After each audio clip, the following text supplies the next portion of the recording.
Masih bersama kami di Presisi Petang, pemirsa. Barreskrim Polri resmi menahan Dito Mahendra atas kepemilikan senjata api ilegal tanpa izin yang ada di kantor dan kediamannya. Sebanyak 15 pucuk senjata api dengan jenis berbeda-beda telah disita oleh kepolisian. Direktorat Tindak Pidana Umum Barreskrim Polri resmi menahan Dito Mahendra atas kepemilikan 15 pucuk senjata api tanpa izin atau ilegal. Belasan senjata api ini ditemukan di kantor dan kediamannya di Kebayoran Baru, Jakarta Selatan pada 13 Maret 2023 lalu. Adapun senjata api milik Dito Mahendra yang disita oleh pihak kepolisian diantaranya berupa 1 unit pistol bermerek Glock 17, 1 pucuk pistol revolver merek SMG, 1 pucuk pistol Glock 19, 1 pucuk senjata api M4, 1 pucuk senjata api merek AK-101, 1 pucuk pistol jenis kabut, 4 pucuk airsoft gun, 1 pucuk senjata angin, dan 2.157 butir peluru. Direktur Tindak Pidana Umum Barreskrim Polri Brigjen Pol Johandani Raharjo Puro menyebutkan kepemilikan senjata api ditemukan saat penyidik KPK menggeledah kantor milik Dito Mahendra. Dan selain itu, dalam penetapan tersangka, penyidik telah memeriksa sebanyak 19 orang saksi dan 3 orang ahli dan akan dilaksanakan pemberkasan tahap 2 kepada Kejaksaan pada Kamis 21 Desember 2023. Pada tanggal 13 Maret, ketika penyidik KPK melakukan penggeledahan di sebuah kantor milik saudara DM dengan alamat Jalan Erlangga nomor 5 nomor 20, Kebayoran Baru, didapatkan di kamar yang bersangkutan berbagai jenis senjata api, senjata angin, dan berikut dengan peluru serta perlengkapan magasin, amunisi, dan lain aksesoris senjata api lainnya. Selanjutnya, penyidik KPK berkoordinasi dengan Kabitian Mas Intel untuk melakukan pendataan. Dari hasil pendataan didapatkan 6 jenis senjata api ilegal, 2 airsoft gun, dan 1 senjata angin, serta 2.157 butir peluru atau tidak dilengkapi dengan dokumen ataupun surat izin. Dari hasil yang telah dilakukan, penyidik sudah memeriksa 19 saksi, 3 orang ahli, yaitu ahli dari Intel, meliputi ahli perizinan dan pengawasan, dan ahli forensik. Berkas perkara yang sudah dilaksanakan penyidik dinyatakan P21, dan hari ini Kamis tanggal 21 Desember 2003 akan dilaksanakan tahap 2 ke Kejaksaan Negeri Jakarta Selatan. Sebelumnya, Dito Mahendra telah diamankan Barreskrim Polri pada 7 September 2023 lalu di Bali, yang sebelumnya telah ditetapkan sebagai daftar pencarian orang oleh penyidik pada 2 Mei 2023. Selain itu, Dito Mahendra dijerat pasal 1 ayat 1 Undang-Undang Darurat Republik Indonesia nomor 12 tahun 1951 yang mengatur mengenai kepemilikan senjata api ilegal dengan ancaman hukuman tertinggi 20 tahun kurungan penjara. Dari Jakarta, Willy Amanda, Polri TV.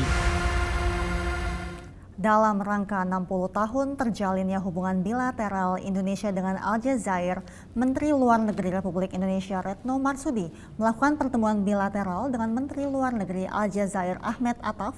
Dalam pertemuan bilateral kedua negara tersebut, Menteri Luar Negeri Republik Indonesia mengembangkan kerjasama di bidang ekonomi, terutama di bidang perdagangan, investasi, serta energi. Rekan-rekan media yang saya hormati, saat ini saya berada di Aljazair.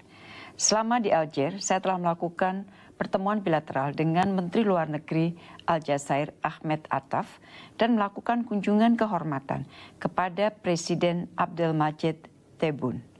Tahun ini tepat 60 tahun terjalinnya hubungan bilateral Indonesia-Aljazair. Hubungan bilateral kita cukup kokoh dan tugas kita adalah menggunakan hubungan yang kokoh ini untuk mengembangkan kerjasama di bidang lain, terutama kerjasama di bidang ekonomi yang saling menguntungkan. Terutama lagi adalah di bidang perdagangan dan investasi serta energi. Aljazair termasuk 5 besar mitra dagang Indonesia di Afrika. Volume perdagangan kedua negara terus meningkat hingga 15,77% per tahun. Di dalam kunjungan saya ini turut serta 3 CEO Pertamina untuk menandatangani amandemen MOU kerjasama guna memperkuat kerjasama di bidang energi dengan Sonatra yang merupakan counterpart dari Pertamina di Aljazair. Rekan-rekan, dalam pertemuan bilateral saya dengan Menlu Aljazair, hal-hal pokok yang telah saya bahas antara lain.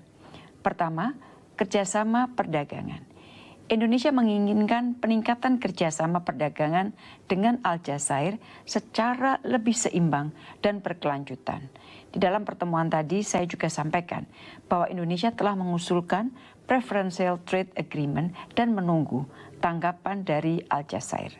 Kedua, kerjasama di bidang energi. Indonesia dan Aljazair adalah mitra yang erat untuk kerjasama energi. Saya dan Menteri Luar Negeri Aljazair setelah pertemuan telah menandatangani MOU kerjasama di bidang energi dan pertambangan.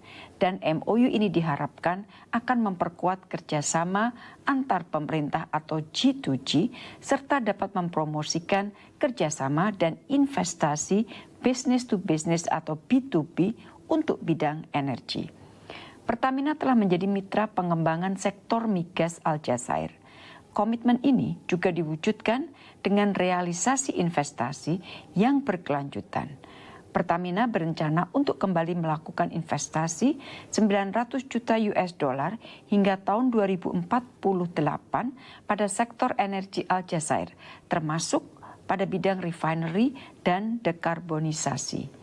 Indonesia juga mengharapkan memperluas kerjasama ekonomi di luar sektor minyak, termasuk kerjasama di bidang listrik, pertambangan, energi terbarukan, dan juga pertanian.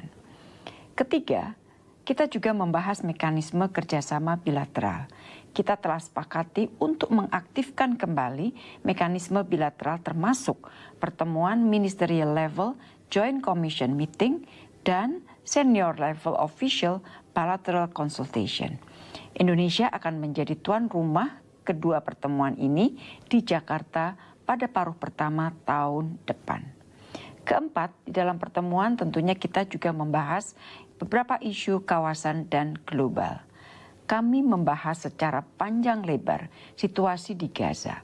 Indonesia dan Aljazair memiliki posisi yang sama terkait Palestina. Kita mengutuk keras berlanjutnya kekejaman Israel terhadap penduduk sipil di Gaza dan juga di West Bank. Kita juga mendorong segera terciptanya ceasefire, bantuan kemanusiaan, dan dimulainya kembali proses perdamaian menuju two-state solution yang berdasarkan parameter internasional yang telah disepakati. Kita sepakat untuk terus melakukan kolaborasi dalam membela keadilan dan kemanusiaan bagi rakyat Palestina. Sebagai anggota tidak tetap Dewan Keamanan PBB tahun depan, saya juga menyampaikan harapan agar Aljazair terus membawa kepentingan rakyat Palestina di dalam pertemuan-pertemuan Dewan Keamanan PBB. Terkait kerjasama kawasan, saya menyambut baik keinginan Aljazair untuk melakukan aksesi atas Treaty of Amity and Cooperation of ASEAN. Terakhir, saya dan Menteri Luar Negeri Aljazair juga sepakat untuk saling mendukung pada forum-forum multilateral sebagai perwujudan paradigma kolaborasi dan untuk mempromosikan kepentingan negara. Pemirsa, tetaplah bersama kami, Presisi Petang akan segera kembali.